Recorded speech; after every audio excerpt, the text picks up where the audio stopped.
Back during Hurricane Harvey, I did a video on the Cajun Navy that actually ended up being really popular because, while heartbreaking, watching those people rolling in and rescuing people from the floodwaters was honestly one of the most moving things I have ever seen. So today, I am bringing you a story of a new group formed in the aftermath of Helene, and that is the Redneck Air Force.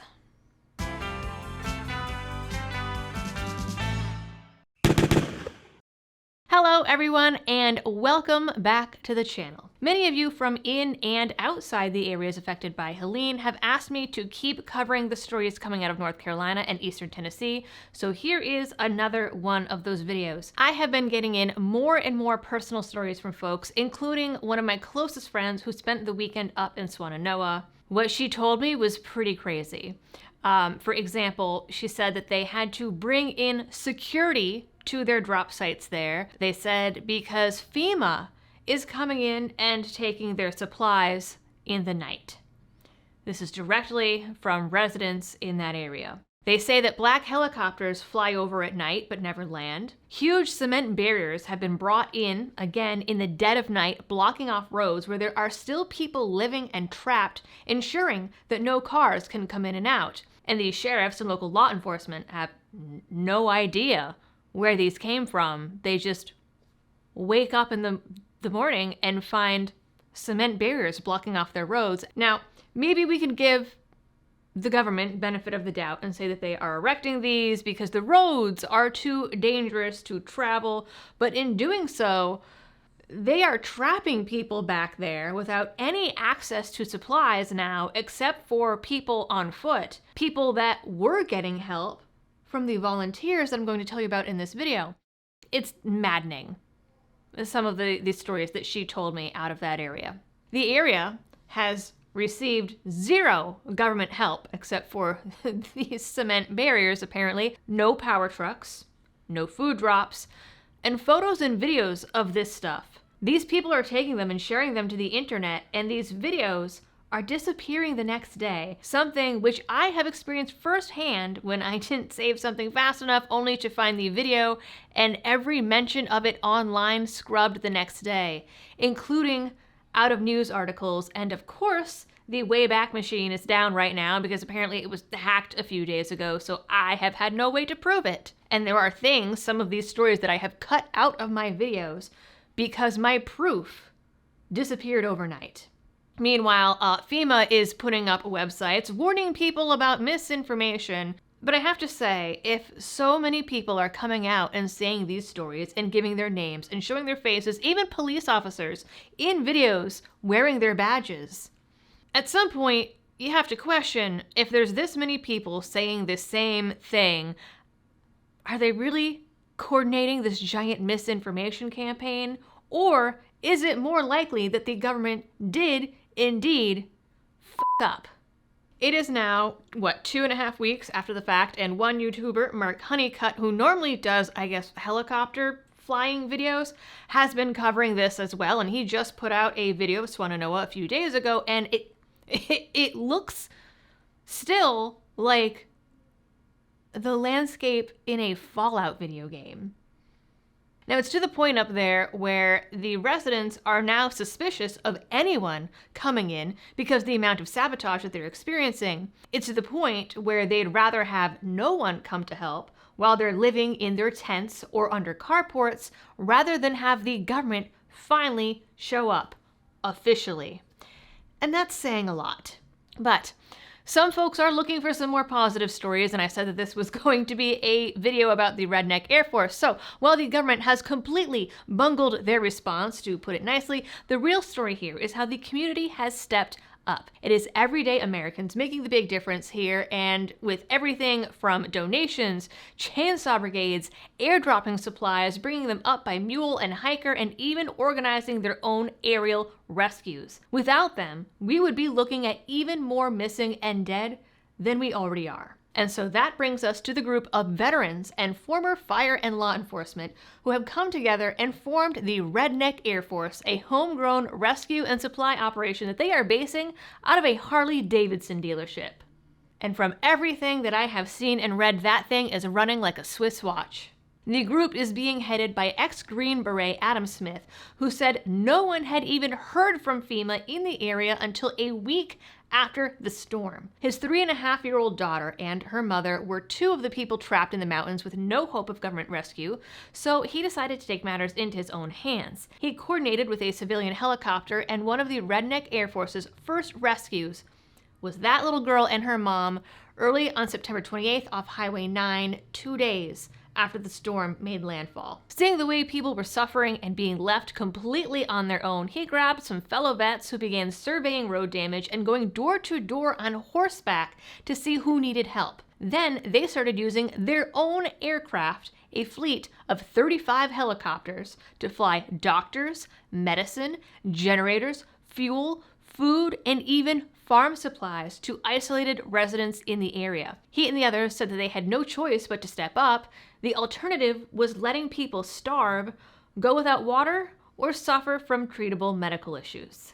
They started out calling themselves the Savage Freedoms Relief Operation, but then decided the Redneck Air Force was more appropriate. Since those initial days, they have been joined by more and more people, growing to a fleet of over 150 aircraft that have moved hundreds of thousands of pounds of supplies and rescued countless people. Now, before I get into the rest of the details, since we're talking about supplies, I'd like to tell you about a company that helps you get a different kind of supply, but one that is still very important in a disaster situation, just in case. And that is Ammo Squared. Ammo Squared helps you stay stocked up on ammo automatically with a set it and forget it approach that lets you pick your calibers, your monthly budget, and how often you want it shipped, so you never have to worry about ammo shortages or changing prices locally or online ever again. Their company is designed to help gun owners stock up on ammo on literally any budget. This monthly budget can be anything from the price of a few boxes to the price of a single round, if that's how much you can spare. Everything about it is fully and 100% customizable. There is no minimum to buy, no membership fees, and all ammo is factory new from brands that you trust. They only ship it when you want it, and the rest of the time it is stored for you in a climate-controlled environment. So, thank you to Ammo Squared for providing such a cool and valuable service to gun owners since 2015.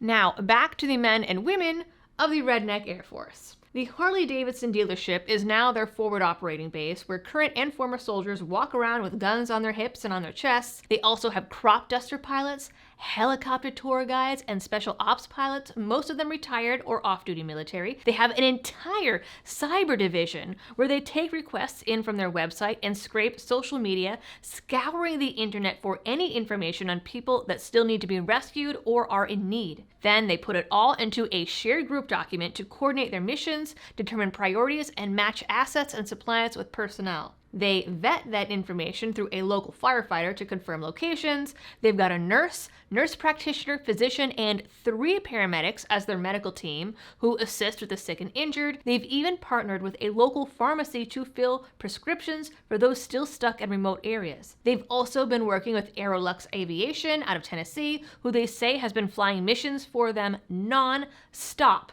And a few times we're even able to enlist a couple National Guard Chinooks to airlift some big generators. Otherwise, they have not received government help. And from the sounds of it, they are a lot more effective and efficient than the areas that FEMA are in. The final numbers aren't in, and it seems like the news is no longer counting. I could not find a single updated article, and even the old ones all have different counts depending which news outlet it is. News outlets, though, say that the number of missing has gone to 100 people, or 90 people, or 95 people, despite the hundreds, and in some cases thousands, still listed as missing in Facebook groups dedicated to this cause, the Helene missing, and a running Google Doc being coordinated by volunteers. But of the currently reported over 230 body count, more than half have been in Western North Carolina. And I do wonder how many of them might have been saved, or how many missing would have been located if we'd seen a faster government response. Though at this point, I suppose if we had seen the government response, then we wouldn't have the Redneck Air Force doing their job and doing it so well. They've done supply runs and rescued countless residents, relying solely on donations, including from a GoFundMe page that, as of Tuesday, October 15th, has raised over $360,000, which, mind you, is far more than the $750 being promised to residents, many of whom, by the way, have been denied because the floods and mudslides took their paperwork and their IDs. So I will include that GoFundMe page down in the description. And these are people that are being helped despite not having access to the FEMA app or the FEMA phone service. But that's already been discussed in another video. Now, he and some of the residents told the New York Post that at this point, their biggest fear is that FEMA will show up, a sentiment that my friend from the area has also confirmed. They've seen FEMA come into other efforts in the area, take over everything, and gunk up the works with red tape so that nothing gets done and people don't get rescued and they don't get help. And again, there are those claims where these people are saying that FEMA is actively showing up in the middle of the night and taking their stuff. And now they have to guard it. They are allegedly having to guard their supplies against the government. He also says that the Redneck Air Force has been approached by FEMA, and they basically told FEMA to go away. As for other government presence, Smith had some choice words. Now, Rep. Corey Mills, a Florida Republican and military vet, came in to help them on their rescue missions for several days. The dude was dropping out of helicopters and rescuing people. Pretty cool. This guy also said that President Trump called and asked to visit. Smith and his team told him that they would love to see him, but they could not afford the flight restriction to have him fly in. So Trump stayed away. Joe Biden, on the other hand, and then later Kamala Harris, both showed up on separate occasions, without calling, without asking, without any regard as to how it might affect rescue and supply efforts, and both shut down all the airspace in a 30-mile radius for their visits. This grounded all rescue and supply missions, completely stopped operations, and forced the volunteers to figure out how to continue solely on land for the duration of the administration's and campaign's visits. Meanwhile, we just got a literal flyover. You know what? That's okay. I don't think the people here really would have wanted Biden to stop. One thing is for sure, and that's that it has been the private citizens that have gotten things done, and without the Redneck Air Force, many of the people in Western North Carolina would be lost. So that is it for this video today. I will be bringing you more stories and more updates on the stuff that's going on up there. Again, you can check out the link for the Redneck Air Force down in the description if you would like to give them some help. I will also include a list of resources that I found through another media outlet. I included them in the last video about this as well, but it will give you access to the Facebook group for missing people, the ongoing Google Doc for missing people if you are in that area or have family in that area that you haven't heard from yet. You can put them in this group and there will be people that look for them. There will also be a list for other places that you can donate to that have been doing amazing things in these areas. So check that out down there, or check them out in the last Helene video I did. In the meantime, you guys know the drill for all of the algorithm things.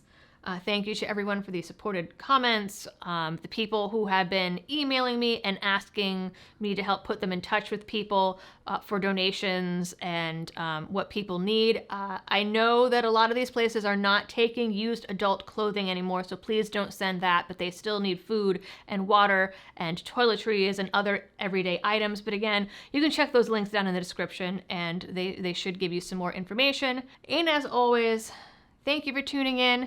Stay safe out there, guys, and happy shooting.